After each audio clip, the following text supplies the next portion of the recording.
Hello and welcome to you all. We are here in Brussels at the Passaporta Festival. My name is Alicja Gescinska.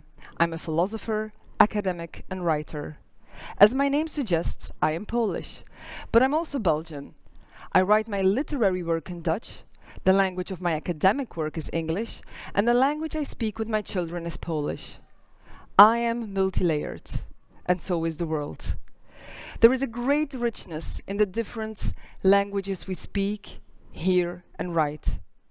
It's precisely this diversity that inspired our present event. An increasing amount of people living in Belgium are of foreign origin or have another nationality. And among them, there is an increasing amount of writers. It is quite likely that never before Belgium is home to so many great writers who have left their native country. But these writers live between two worlds. They are at the same time insiders and outsiders, in our country and in the literary scene. As a result, their writings don't always get the recognition they deserve. Passaporta and partners like Pen Flanders and Lagrange Points want to give these literary neighbors among us more visibility. Hence this Brussels International project. Starting with a number of presentations at the Passaporta Festival, more programs and hopefully also live events will follow in the months and years to come. During two showcases, we will give the floor to a selection of foreign authors who live in Belgium. They can't wait for you to discover them and their words. Let's hope this initiative can spark the interest in their work among publishers, among translators, and of course, among you, readers. In this first session, you will get to see and hear poet Zuher Karim from Iraq, novelist Grażyna Plebanek, who is popular in Poland, and graphic novelist Barrack Rima, who divides his life between Brussels and Lebanon. The authors will present themselves and read from recent work in their own languages. Their readings will be subtitled in Dutch and French, and English excerpts will be published on the Passaporta website. We can welcome Zuher Karim and Barrack Rima thanks to the people of Lagrange Points, a Brussels-based collective of students, teachers, artists and cultural activists from different countries that highlight the wide diversity of Arabic culture and literature. The group has a fine bookshop specialized in books from the Arabic world and a space for small events, all based in the Rue de Tanneur. The Lebanese graphic novelist Barrack Rima has been living in Brussels for quite some time and is a member of Samandal, a comic book collective in Beirut. In French, he has published the graphic novels Le Compteur du Caire, Beyrouth la Trilogie, and Dans le Taxi. His work has been published in weekly comic strips in Arabic and in Dutch. Rima also makes films and documentaries in French and Arabic. He's currently working on a fiction film, The Land of Milk and Honey, together with Isabelle Nouza. Hi, I am Barrack Rima. I am a comics artist and a filmmaker. I am 48. I was born in Tripoli, Lebanon, and I live in Brussels, Belgium. I'm a member of Beirut-based Samandal Comics Association, who had the prize in 2019 in Angoulême, the Alternative Comics Prize. I have made 3 graphic novels, Le Compteur du Caire in 1998, Beyrouth la Trilogie in 2017, and in Dans le Taxi in 2020. All of them are in French. But I have also had some comic strip sections in newspapers. The first one was in the Brussels des Week newspaper. It was in Dutch here in Brussels, and it was in between 1998 and 2003. It was called De Brussel Mansen. And then I made another section for the Lebanese newspaper Al Akhbar. It was between 2014 and 2015, and it was called Sociologia, and it was in Arabic. I have many short comics contributions in magazines all around the world, and I have also worked for the press, documentary comics for newspapers all around the world, in France, in Belgium, in Italy, the US, Lebanon, and other places. In the cinema side, I have mainly worked in artisanal and autonomous way. So I have some experiences like short and long movies, fiction and documentaries, but it was almost all the time in a small audience and with little money. In my work, I usually represent myself. Almost all my work is autobiographical, but I like to mix the documentary with the fiction and with the autobiography. I also introduce some parts of dreams to have a symbolic dimension. So to present myself, I would say I'm multilingual, Arabi, Français, English, een beetje Nederlands y un poquitito español. I am a lover, I am a father, Brusselaar, Lebanese, traveler, probably mystical, probably queer, bisexual. And if I have to present myself independently from my name, job, function in society, or I would say I am a breath. I am an up and down movement around the vertebral column, a movement that becomes circular and maybe spiral. I'm a stardust. Now I will read some pages from Dans le taxi. Après Beyrouth, j'ai décidé de retourner à Tripoli. C'est là que je suis né, sur la banquette arrière d'un taxi collectif.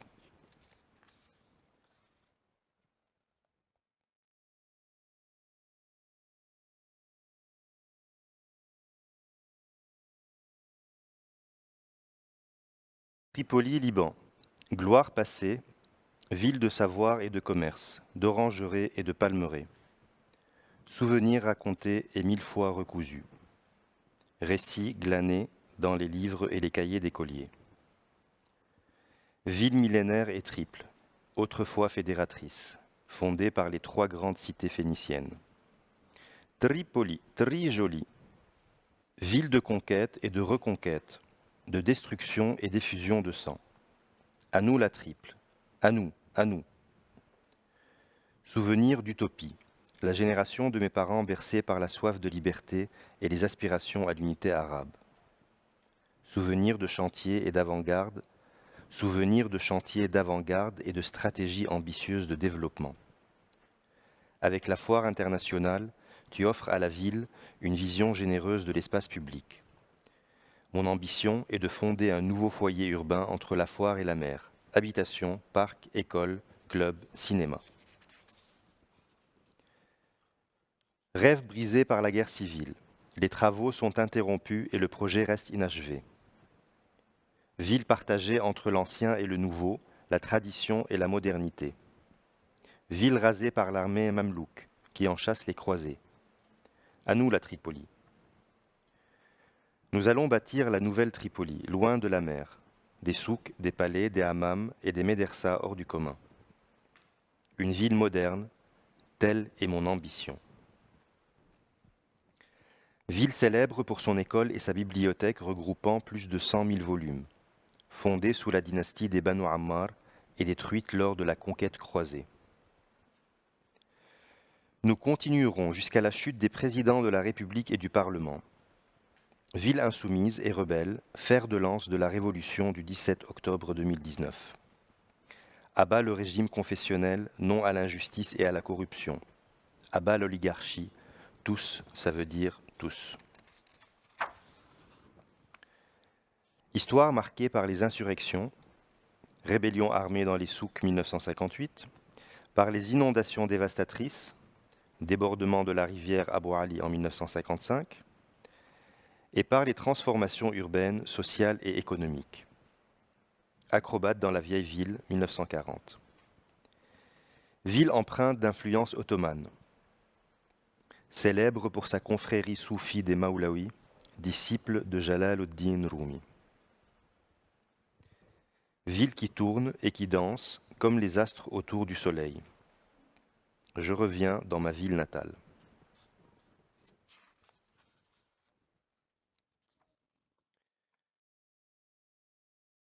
Travelling avant sur les routes. Lieu disparu et lieu présent. Souvenirs d'enfants, souvenirs d'instants. L'épicier Hajj Omar envoie ses courses à la voisine du 4e. La brise de mer emporte une laine rebelle du matelassier vers la chevelure de la mère Chouaïki. Le Maltais éprouve une soif terrible et se presse une orange. La voix fatiguée du vendeur ambulant résonne à travers les ruelles de la ville. J'ai des assiettes, j'ai des verres, j'ai des cuillères, j'ai des fourchettes, j'ai des tasses de café. Un chat affamé s'enfonce dans les poubelles. Le réparateur de vélo et son voisin discutent de l'avenir politique du pays. C'est foutu, je te dis. 2 mois et c'est réglé, tu vas voir. Un gamin vole un gadget sur l'étalage. Le vieux des ciseaux d'or ressent une fatigue soudaine et inhabituelle. Je dessine mon grand-père dans une pièce qui donne sur la rue Port Saïd, au premier étage de l'immeuble vert et blanc. Je fais un rêve. Je traverse les couloirs secrets de l'immeuble vert et blanc. J'ai le cul plein de merde. Je passe devant la porte entr'ouverte de la cousine. Elle a essayé de la fermer avec une pancarte fragile. J'ai dit non. Puis, je suis adulte. Mon père veut me laver les pieds. Non. Je monte les escaliers abandonnés de l'hôpital psychiatrique. Ceux de l'entrée arrière, oubliés. Je vais au chevet de ma mère.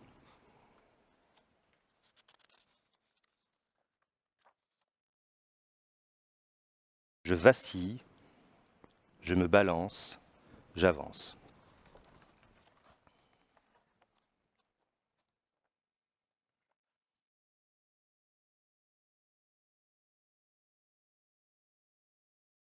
Mise en scène de la vie, de l'exil et de la nostalgie. Travelling arrière, espace qui se déplace, retour dans le temps. L'ancienne route de la mer. Le parfum de jasmin chez mon grand-père. La guerre. Je joue à Barbie avec mes cousines. Je joue sur la plage avec mes frères. J'achète la revue de BD Samir à Loubna, la libraire. Ma mère conduit le train dans le salon de Joël et Jean-Marc. L'encre toboggan. Dans le magasin de produits électroménagers, une panne de courant. J'achète une sucrerie. L'épicier me demande « T'es une fille ou un garçon ?» Je danse entre les colonnes. Retour sur des questions restées sans réponse. Identité ambiguë et multiple, généalogie et transmission. Mise en scène de la vie, de la naissance et de la filiation. Inventaire d'interdits. Se travestir, jouer, désirer. Souvenir de suffocation et de manque d'air. Fiston, ce n'est pas bien pour une fille d'être comme un garçon. et pour un garçon d'être comme une fille. C'est pour ton bien que je te le dis. Rassure-moi, fiston, dis-moi que tu n'es pas foutu. Depuis que tu es rentré, nous n'en avons pas parlé. Est-ce que tu as baisé? Pourquoi, diable, tu te fais ça? Enlève-moi cette boucle d'oreille, enlève-la. Alors, t'as baisé? Là-bas, les femmes sont faciles. On dit, dans un pays où tu ne connais personne, baisse ton froc et chie.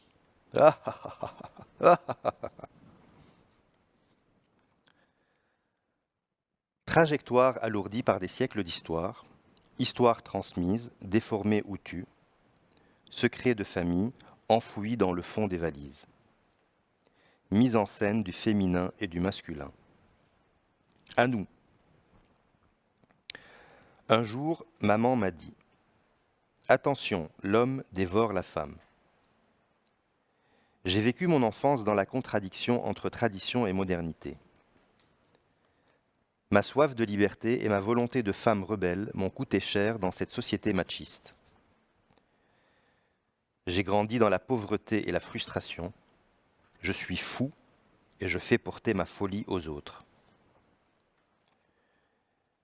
J'ai développé une soif de pouvoir et tenté de combler ce qui m'a manqué. Bouffer, baiser. Baiser, comme la répétition de la domination masculine, ou comme un doux baiser sur ta joue, dans ta nuque, sur ton ventre, sur ton pied, dans tes yeux. Danser, fabriquer images et symboles. Représenter, écrire et dessiner. Découper, assembler et coller. Tisser, déconstruire, démêler, révéler et faire émerger l'individuel, le familial, le tribal et le collectif. Transformer la souffrance en bande dessinée, en amour et en poésie.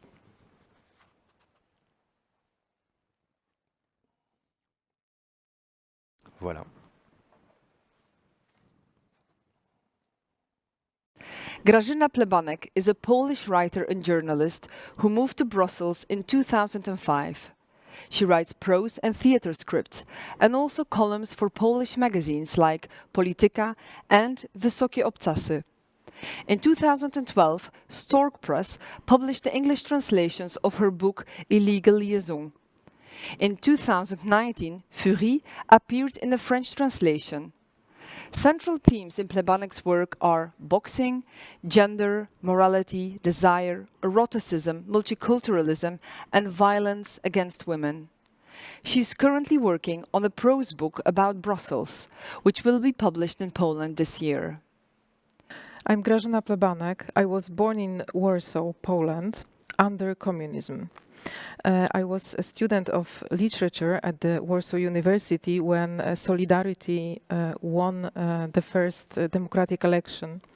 It was in June 1989. Then I was a journalist for Reuters agency. In 2000, we moved out from Poland with my husband and my children.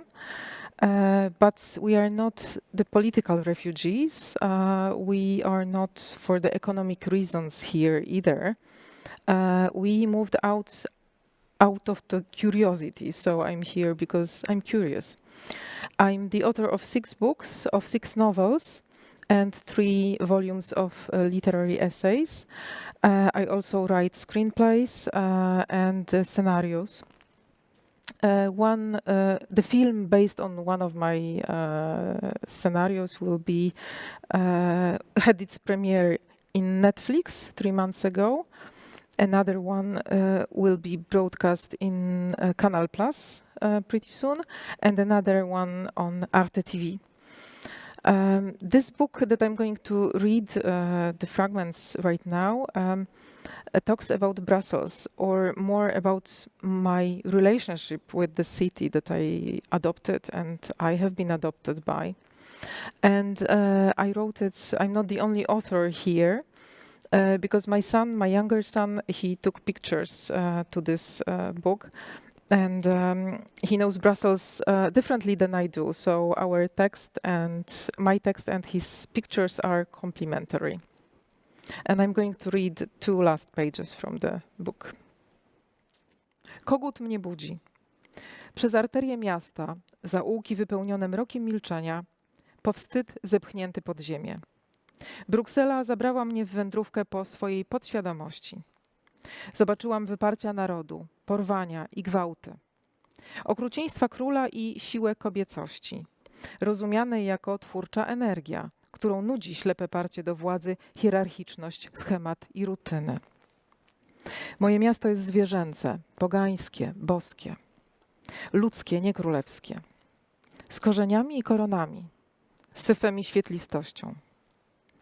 Powtarzam za Erasmem z Rotterdamu, który mieszkał w Brukseli w dzielnicy Anderlecht, że ojczyzna jest tam, gdzie czujesz się u siebie. To może być kraj albo język, jak widział to portugalski pisarz Pessoa. To może być miasto.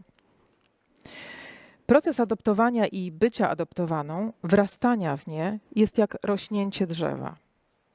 Słoje doświadczeń wypełniają lata słońca, ból nacięć. To proces powolny i samoistny. Nie można go przyspieszyć. Nie da się połknąć pigułki bru i już ją znać. Być od niej ekspertem, pochukiwać wiedzą i faktami, bo niby, że te są obiektywne. Nic nie jest obiektywne, na pewno nie miasto, ani związek z nim, choćby to był one night stand. Relacja z miastem jest nieustannym ruchem, dotykiem wielokrotnym, głaskaniem tej samej balustrady, otarciem się o znajomy mur, o różnych porach dnia i nocy. Gdybym pisała tę książkę 10 lat temu, może powstałby bizantyjski spis adresów must, klubów have to be there, wrażeń z koncertów, galerii, teatrów. Jeśli pisałabym ją 5 lat temu, może byłaby to wędrówka po dyskusjach i działaniach aktywistów, rozmowach o innym, o tym, dlaczego białe jest wciąż uniwersalne, a norma pozostaje męska. Ale w dziwnym i niezwykłym roku 2020 powstał zwierzęcy przewodnik po podświadomości miasta. Taki to czas, który każe zweryfikować wszelkie must have to be. Każe zajrzeć w głąb. Kupowanie kolejnych rzeczy staje się groteskowe i groźne, bo moda to potężny truciciel środowiska. Parcie na poznawanie wciąż nowych ludzi zakrawa na hedonistyczno-kapitalistyczny styl Nowego Jorku. Z seksu w Wielkim Mieście, serialu, który stał się taką ramotą, że nie da się już go dziś oglądać. No i trudno brylować w pandemicznych maskach. W 2020 już wiadomo, że planeta robi bokami. Wymierają gatunki, a my, ten najagresywniejszy, który do tego doprowadził, marzymy o powrocie do normalności. Normalnie nigdy nie było. Historia miasta, tego i każdego innego, dobitnie o tym świadczy. Kto się z tym nie może zgodzić, temu dedykuję okrzyk, jakim jeden pan pożegnał drugiego na brukselskiej, kapiącej od ironii ulicy. Ale courage, bonne dépression. Stoję pod drzewem w Bois de la Cambre. Czuję na skórze gruzły jego kory. Zapisuję zdania, które rodzą mi się w głowie, w brzuchu, kiedy jestem w tym miejscu, w tym mieście, z jego poznaną fragmentarycznie, na poły przeczutą historią, z własnym wplecionym w nią sznureczkiem wrażeń, wydarzeń, uczuć. Gdy miasto cię adoptuje. Miasto, które ma oczy jak jeziora. Rzeka i jej dopływy, tajemne nici miejskiej przędzy. Król, który bał się kobiet. Miasto, które chłopieje i babieje. Na dachach powstają ogrody, skrzynie z kompostem podpierają mury kościołów. Poczucie humoru bru. Miasto, które wspiera, cieszy, kołysze, bawi, inspiruje. Czyja to historia? Moja. I twoja. Może uda ci się znaleźć swoją Brukselę, tylko własną i swoje ścieżki jak Zinekę. Bo obiektywnie pojąć się tego miasta nie da. Można trafić na turystyczny cyrk lub industrialny wygwizdów. Otrzeć o pretensjonalne bloczki, poronione wieżowce, głupie neony. Szkarodzieństwa też są piękne pod warunkiem, że swoje. Wydreptane, uważnie pooglądane z różnych stron, przeczute, poczute w ciele, w biodrach, w stopach, po wielogodzinnym szlifowaniu bruku. Umiejętności flaneur, miejskiej włóczykijki. Może ci się uda. Może tak, a może nie. Zuher Karim is an Iraqi poet, novelist and critic. He lives in Brussels since 2003. Besides novels and collections of short stories, he publishes travel books and articles in various Arab newspapers and magazines. He mainly writes in Arabic, but also speaks English and French. In 2020, he published his third novel, Northeastern Clouds, the travel book Songs of Sand and Mango, a book on travel literature, and his latest novel, Saffron Threads. French-speaking readers may also know him from the anthology Ceci n'est pas une valise, récits arabes sous un ciel belge. Recurring themes in Karim's work are war, love, social conflict, freedom and dictatorship. I am Zuher Karim. I come from Iraq. I was in Baghdad, but I have been living in Brussels 18 years ago. I'm a novelist, poet, and write short story and more. Now, I want to talk about my story, which I will read today. There is n questions, necessary questions for me. Why this story?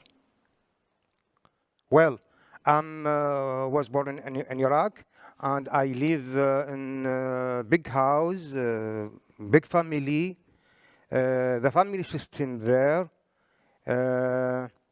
is very different, because all the body, he live in same house, in big house, children and parents and grandparents.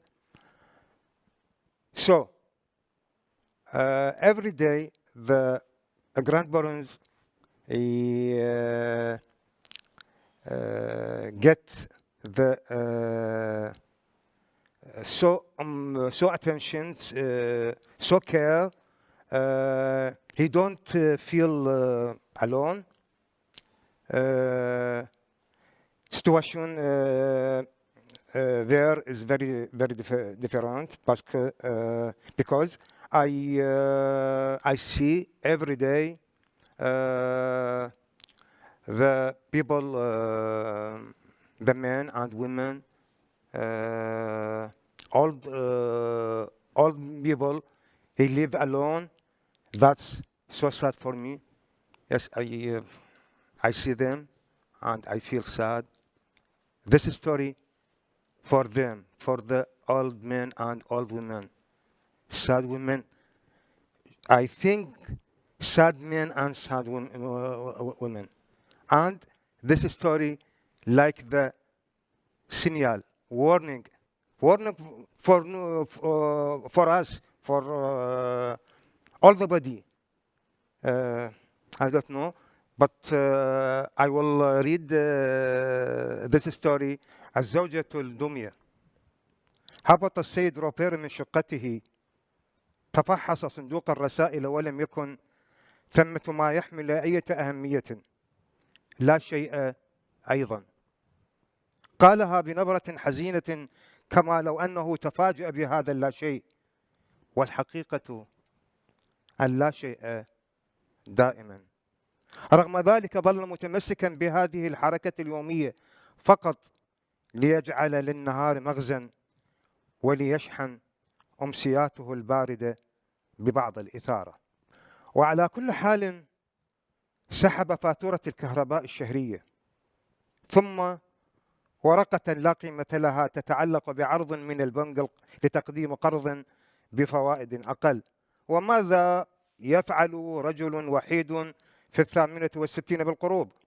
ردد مع نفسه كما لو أنه يعلن هزيمته المبكرة، ثم وجد منشورا ترويجيا لإحدى الشركات، شيء سخيف يروج لروبوت حسب الطلب.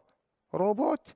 لا شيء أيضا. أعادها بالأسلوب الجاد الذي ينطق به هذه الجملة القصيرة المعبرة، جملته الصباحية التي تعني كذلك أن شيئا ما سيحدث في اليوم التالي، شيء يجيء كما يظن نتيجة لتوافقات غامضة أو ربما بسبب العبث الذي هو القانون الذي يتماشى كثيرا مع فكرة الوجود.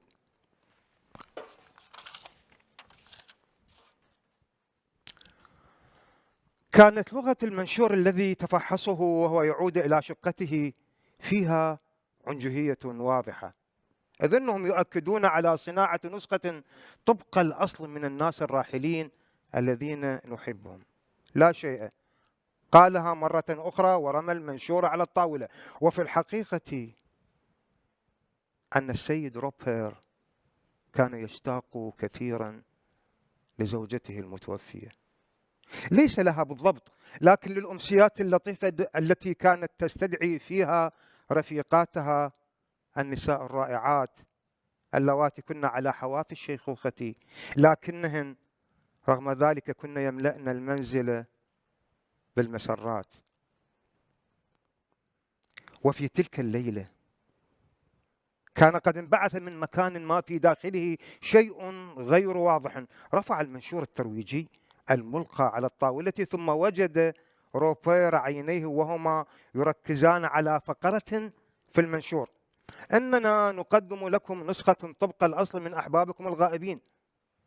الجميل في هذا النص أنهم لم يتطرقوا لكلمة الموت، استبدلوها بكلمة الغياب، كما لو أنهم جهة إنسانية تقوم بواجبها لمساعدة الغائبين على العودة إلى ذويهم.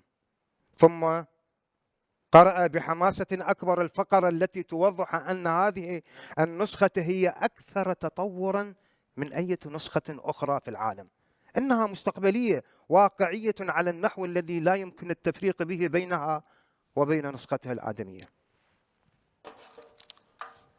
والحقيقة أن السيد روبر لم يطمئن يوما لمثل هذه الدعوات المريبة التي تحمل قدرا جيدا من السخرية، ولكن ليس أسهل على الوحيدين من اعتناق رؤى غريبة، أشياء يصنفونها بشكل أو بآخر على أنها تجليات يجب التعامل معها باحترام، لأن السخرية هي طريقة تعسفية في التعامل مع الفكرة التي تدعم القول أن الحقائق نسبية على الدوام، وأن العالم مليء بالأشياء المسلية المفاجئة، مسلية بنفس القدر الذي يحمل فيها هذا العالم الكوارث، ومنها بالطبع فقد زوجة كانت تستدعي صديقاتها الثرثارات ليملأن البيت بالحنان والمسرات.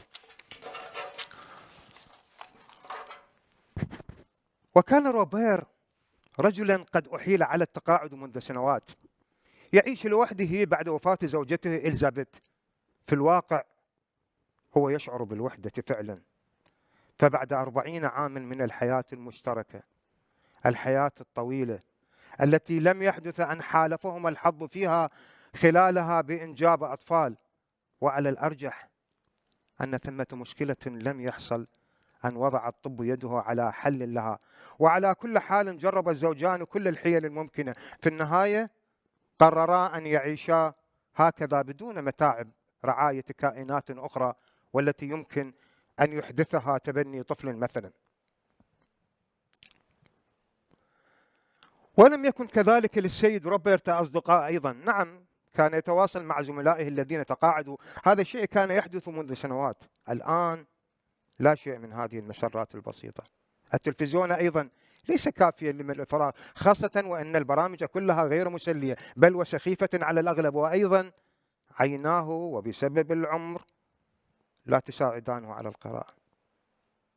فيما مضى عندما كانت إليزابيث تستدعي صديقاتها لم يكن روبير يشارك النساء في تلك الجلسات، بل يكتفي فقط بالدقائق ال5 الأولى، بمعنى القيام بتطبيق معايير اللياقة في استقبال الضيوف، ثم ينسحب ليقضي الوقت في غرفة المكتب الذي يترك بابه مواربا قليلا، يفتح كتابا أو يستمع لبعض الموسيقى الخافتة، وهذا ما يعرفه جميع، لكنه في الواقع لم يكن يقرأ أو يستمع للموسيقى، هذه ذريعة وحسب. وما كان يهمه في الحيوية التي تمنحها هذه اللقاءات للمنزل، كما أنها تمنح زوجته إليزابيث فرصة للحصول على الأخبار الجديدة، أخبار سوف تعيدها عليه نهار اليوم التالي، تزيد عليها قليلا، تمنحها تملحها وتتبلها وتختلق أشياء أخرى لتكتمل حكاية جديدة يملأان بها بحيرة المساء الراكدة. وفي مساء ذلك اليوم دفعته التوافقات الغريبة مرة أخرى ليتمسك بقوة بالفقرات البليغة التي كتب بها المنشور. قرأه بطريقة جادة تعبر عن اهتمامه الفعلي بالعرض، فكر لفترة وجيزة ثم ابتسم كما يبتسم المرء لحالة كشف أو بسبب الومضة الذهنية التي تقوده لحل اللغز الذي كان محيرا له منذ زمن طويل. في صباح اليوم التالي اتصل بالشركة المصنعة للروبوتات، أعلن لهم عن رغبته بالحصول على نسخة من زوجته، قدم لهم المعلومات كاملة عن كل شيء من خلال موقعهم الإلكتروني، ملأ الحقول التي تهتم بالمواصفات وتلك التي يرغب بإضافتها لزوجته، وبعض الأشياء التي تتعلق بأسرار خاصة يعتقد صاحب الطلب أنها مهمة للحصول على نسخة شديدة الواقعية. ثم وقع في اليوم التالي العقد. انتظر لعدة أيام كانت صعبة ومليئة بالترقب، وكما يحصل عند طباعة كتاب حيث يقوم الناشر بعرض نسخة ما قبل الطبع على الكاتب لمراجعتها، أرسلت الشركة نسخة ثلاثية الأبعاد له على بريده الإلكتروني. في الحقيقة كانت النسخة شيئا فظيعا، هكذا عبر عن دهشته أمام شيء لاذع الجمال كهذا، شيء خرافي جعل قلبه يدق. وفي تلك اللحظات لم تعد فكرة الموت صارمة إلى هذا الحد. الوضيع المخزي الموحش الغامض راجع المعلومات التي سوف يغذون بها رأس الروبوت، وأكد لهم على ضرورة الاهتمام بالجزء المتعلق باللقاءات مع الصديقات، وأن يترك الضحكة تأخذ مداها حرة بدون ضبط. وأضاف في ملاحظاته أن لا يمنع زوجته الافتراضية من إطلاق البذاءات والشتائم، الغناء بصوت عالي والعراكة أيضا. ثم وافق السيد روبير وحددوا له موعدا لاستلام زوجته من المصنع. وفي اليوم الذي أوصلوا به زوجته إلى الدار جلست في الصالة في مكانها المعتاد، وكان قد استعد خلال النهار لإقامة احتفال مسائي صغير دعا فيه صديقاتها المتقاعدات، وضع الموسيقى وأحضر مائدة صغيرة من عشاء خاص وبعض الشراب. كان كل شيء يسير بشكل جيد. نهض ودخل غرفة المكتب عند اكتمال النصاب وترحيبه بالضيوف، وكان سعيدا حقا وهو يسمع ضحكات النساء خلفه. ومن مكانه في غرفة المكتب اطمأن لزوجته التي كانت الأكثر نشاطا. صوتها كان هو الأعلى والأكثر نقاء، والأجمل من ذلك كله أن صديقاتها تعودن على نسختها الجديدة بسرعة، تفاعلن كثيرا مع حضورها الرائع. ثم اقترحت السيدة فرانسواز، السيدة الأكبر سنا، قالت يمكننا أن نحافظ على هذا التجمع الرائع الحميمي إلى الأبد. لمعت في عيون الأخريات نجوم كثيرة، ثم أضافت سوف نعوض كل واحدة منا عندما تموت بنسخة مثل هذه. وكان روبير يطير من الفرح وهو يردد يا إلهي كم هي رائعة زوجتي، وكم هو عظيم هذا الاقتراح أن يستبدل الموتى بالنسخ الافتراضية.